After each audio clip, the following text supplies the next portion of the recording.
I got my blanket, y'all. I got my blanket. I know it's gonna be scary. I know this one's gonna be scary. Animated films are always the scariest to me. I don't know why, but it's just creepier, you know what I mean? I know the one that we did, you know, the video, you know, go watch it. Link's gonna be down in the description, or you could just wait until the end of this video and click the little icon thingy that's gonna pop up. But yeah. This video is called She Wasn't My Daughter, Horror Story Animated. You guys, this is gonna be creepy. Got my blanket, got my headphones, you know what I mean? I'm gonna be all snugged up watching this little creepy ass video, looking around, seeing if there's anything behind me.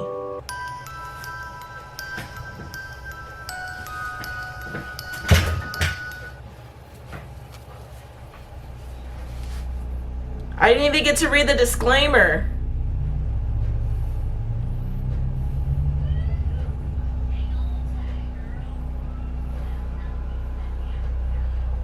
The story I'm about to tell you has never been discussed outside my immediate family. All of this took place in a matter of minutes. I'll go into exact details so that you can decide for yourself what really happened that night. Finally settled into bed, I fall asleep the moment my head hit the pillow. I was catching an early flight in the AM for business. Suddenly, I hear our 8-year-old daughter, Ruby, running down the hall, rounding the corner that enters our bedroom. Not tonight, Ruby. It's like she has a built-in alarm system that goes off every time I have a business trip. My husband Tom and I are no stranger to this drill.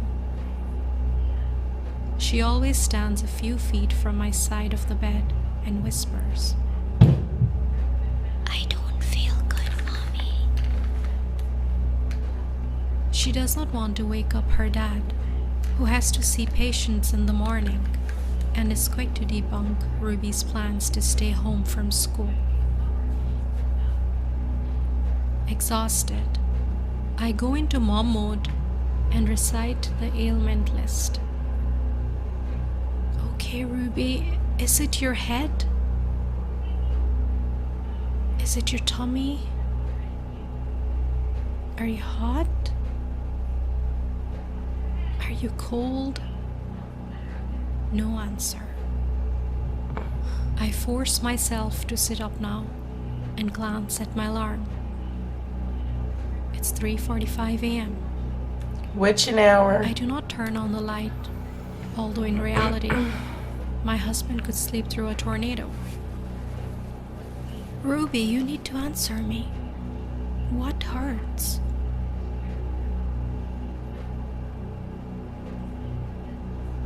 Okay, Ruby, come with me. I'll take you back to bed. I put my hand out to Ruby, now seeing her small outline in the dark. Only something's not right.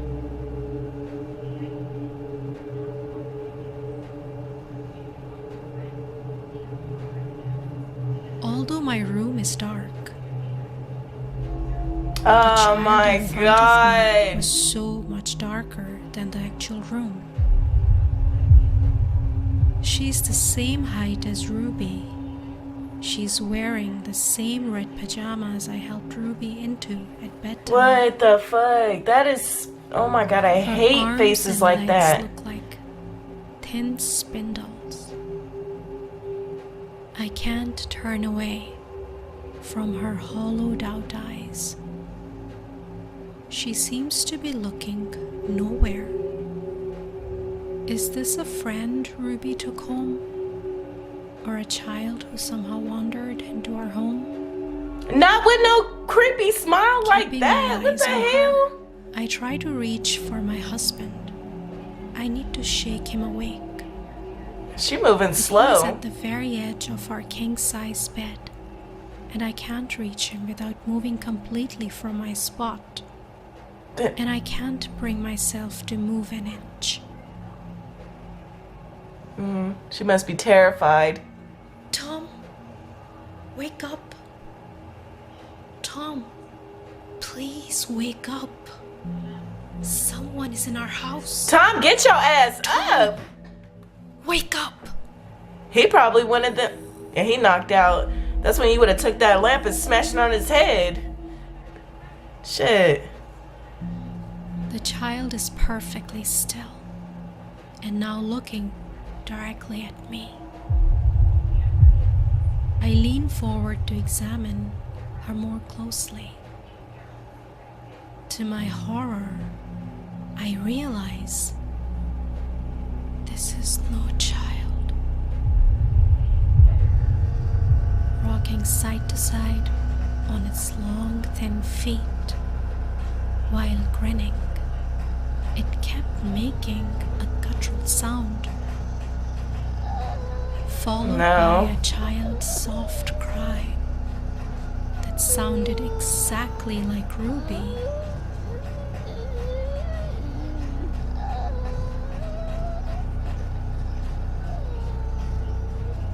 Oh my god. No.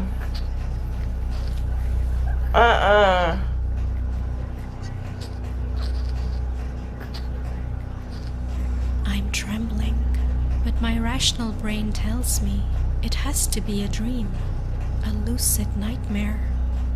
But how can I be dreaming if I'm sitting up? I can read the time on my clock. I see my nightstand. I touch my face, my eyes. They're open. I have no doubt I'm awake.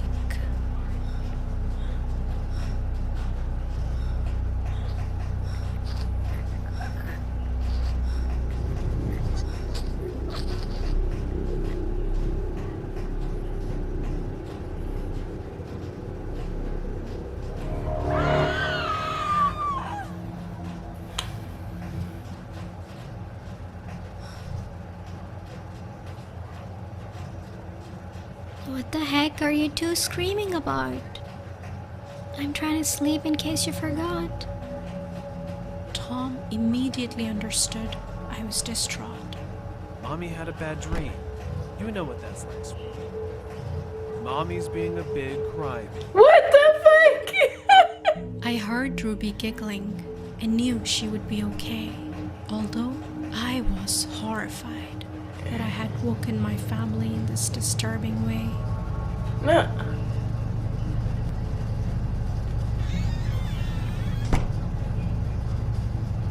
Calm down, Michelle. You're hysterical. Tom, something was really in our bedroom. I thought it was Ruby, but it was something terrible, not human. Michelle, it was a bad dream. Tom, I know you can't fathom this, but I'm telling you, something evil was in this room, physically standing here right next to our bedstand, mimicking Ruby. I told you it was too soon to return to work. The effects of the medication don't vanish overnight. Many patients recovering from brain surgery have terrible hallucinations. Think of it as your brain rewiring, healing itself. Please, Tom. I was not dreaming. I need you to believe me. Please. Honey, I understand it was a frightening, realistic dream.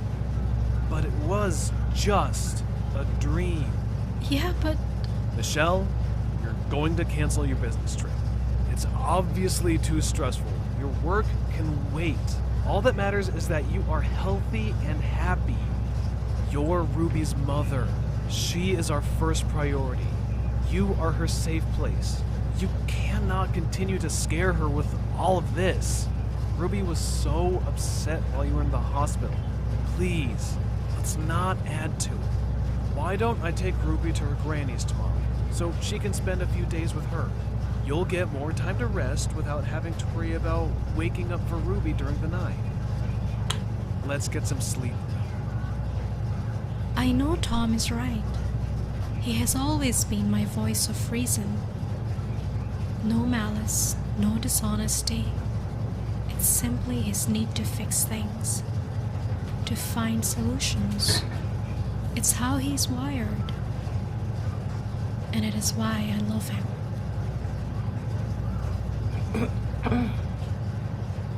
The next night, when I was resting in my bed, Tom came in the room to tell me something. Honey, I'll be home late tonight. After dropping Ruby to her granny's, I'll be heading to our staff party. Remember, I mentioned it to you last week?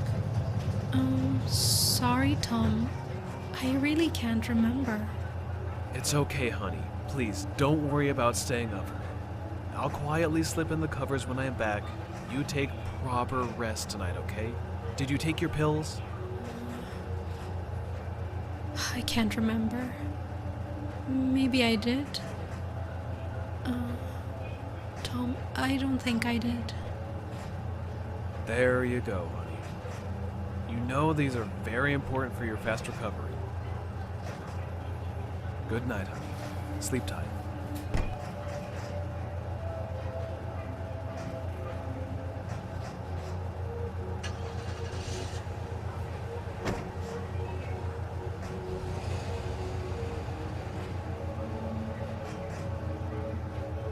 He shouldn't be leaving her. He should not left her.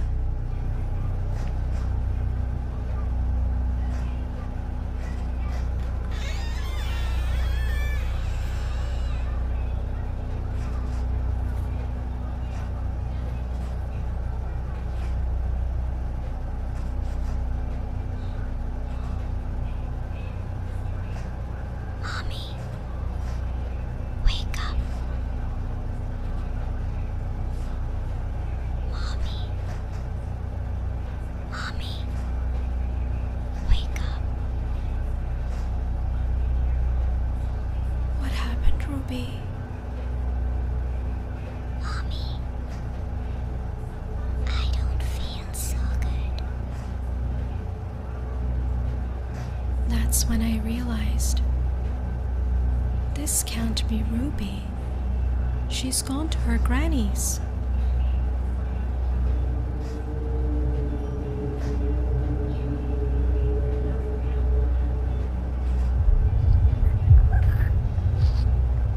No. It was the same horrific, evil child. It wasn't my daughter. You aren't Ruby. Ruby's gone to her granny's. Who are you? Mommy, I'm Ruby. I couldn't go to Granny's because I wasn't feeling well. No, you're lying. My husband took her to her granny's. Mommy, I'm Ruby. Mommy, I'm Ruby. I'm Ruby, Mommy.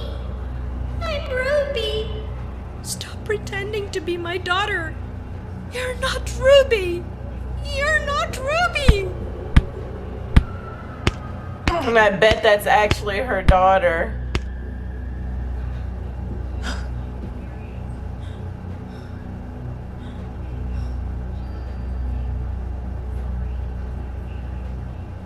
My light just clicked off.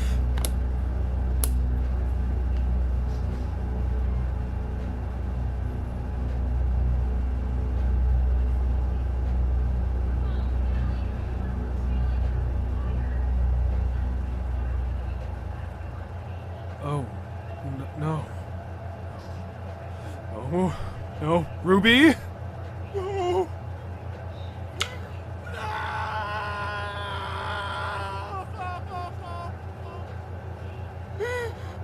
Ruby! God damn it, Michelle! You killed our daughter! Mommy! I'm Ruby, Mommy! You psycho!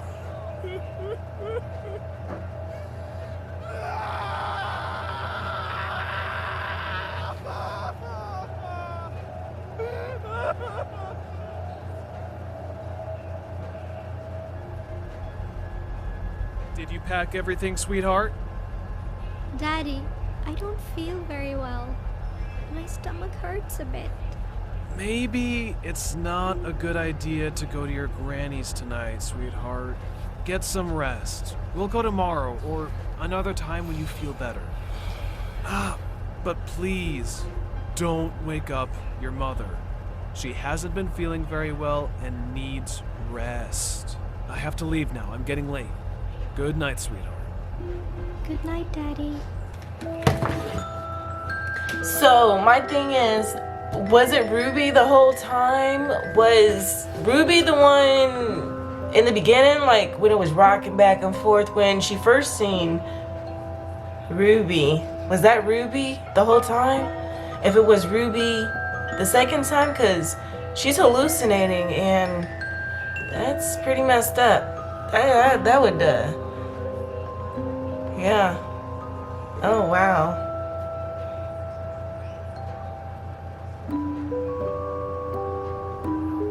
Sometimes watching short horror films in the middle of the night is not something I want to do. But I'm gonna do it because I'm a daredevil, y'all. Okay? Alright, if you guys like this video, go ahead and give me a big thumbs up. Subscribe and turn your notification bell on. Remember, that notification bell is very important because what's the point of subscribing if you ain't got that bell on, you guys? Alright, you guys, love, peace, and chicken grease. Bye.